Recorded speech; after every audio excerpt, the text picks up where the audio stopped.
Première chronique de la semaine, Camille Combal. Ah, le niveau va être élevé.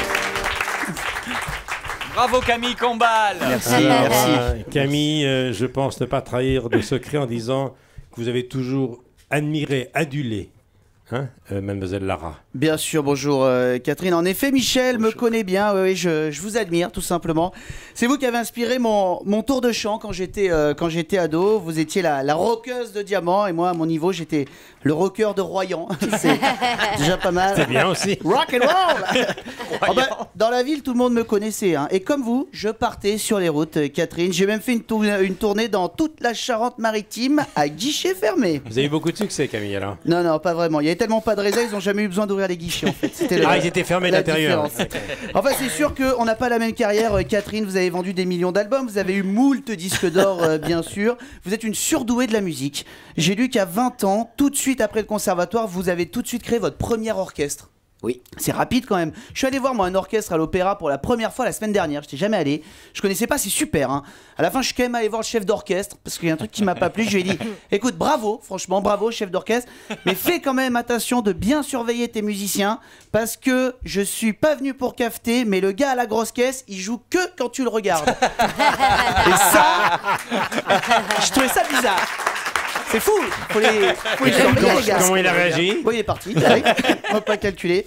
Pourtant, j'avais une question à lui poser. Vous allez peut-être pouvoir y répondre, Catherine. Parce que je l'ai vu diriger l'orchestre. J'avais jamais vu, moi, avec des baguettes tout le long. Avec une baguette, c'est impressionnant. Je me demandais, est-ce que les chefs d'orchestre chinois, ils dirigent leur orchestre avec un couteau et une fourchette, eux, là-bas? Faire l'inverse. Peut-être. Je me demandais, c'est peut-être possible, quoi. Sinon, vous avez appris le violon très jeune, on le disait. Moi aussi, ma mère m'avait inscrit à des cours de violon quand j'étais petit.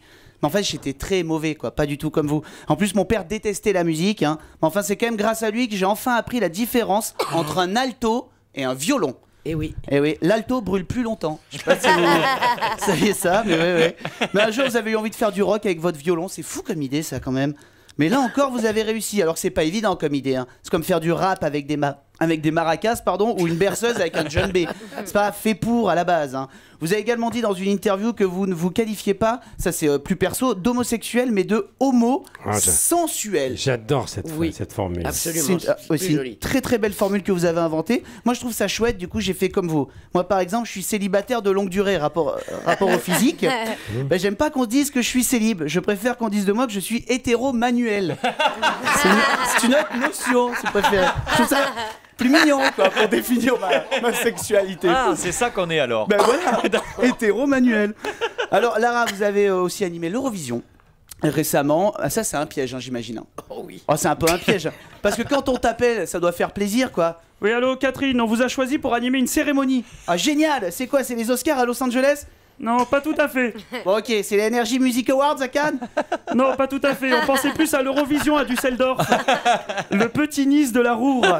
Vénard. Le petit Nice de la Roure. Oui, bien sûr. Bon, vous avez dit oui, mais en même temps, je vous comprends. Moi, j'aime bien l'Eurovision. Je regarde toutes les années. Il y a des pays dont on entend parler qu'à l'Eurovision. Tu sais, la Lettonie, l'Estonie. T'as l'impression que le reste du temps, ils sont fermés pour travaux ou je sais pas quoi. Et qu'ils s'ouvrent que pour l'Eurovision. Mais c'est bien parce que pendant une journée, tout est inversé à l'Eurovision. Ça, c'est ça que j'aime. L'Europe est à l'envers pendant une journée, quoi. C'est le seul moment de l'année où la Grèce est plus forte que l'Allemagne. Les Italiens sont contents d'aller passer quelques jours en Azerbaïdjan. Et la France est tellement mauvaise à l'Eurovision, c'est nous qui grattons la Roumanie, tu sais. S'il vous plaît, des points pour la chanteuse française. On n'a pas assez les points, s'il vous plaît. Mais ça, on gagne jamais la France. Vous avez remarqué ça à l'Eurovision? Très rarement. Très rarement, franchement. Moi, je sais à peu près pourquoi, j'ai une idée. Je pense que c'est juste, on fait exprès de pas gagner en fait, parce que si on gagne, c'est nous qui accueillons tout le monde l'année suivante, si vous voulez. Et avec le mal que se donne Manuel Valls à continuer d'expulser les Roms, si tu lui annonces qu'il y a 200 gars d'Europe de l'Est qui débarquent en collant, tout frais payé, je pense qu'il va faire la gueule. Hein. Bon, en tout cas, Catherine, on est enchanté de vous recevoir pour nous parler de ce nouvel album. Et dès que vous passez du côté de Royan, on se fait un concert ensemble, ça me permettra de jouer à guichet ouvert pour une fois. Bonne idée. Camille Combal, merci beaucoup Je te mets Camille. 12. Très bonne chronique pour commencer la semaine. 12.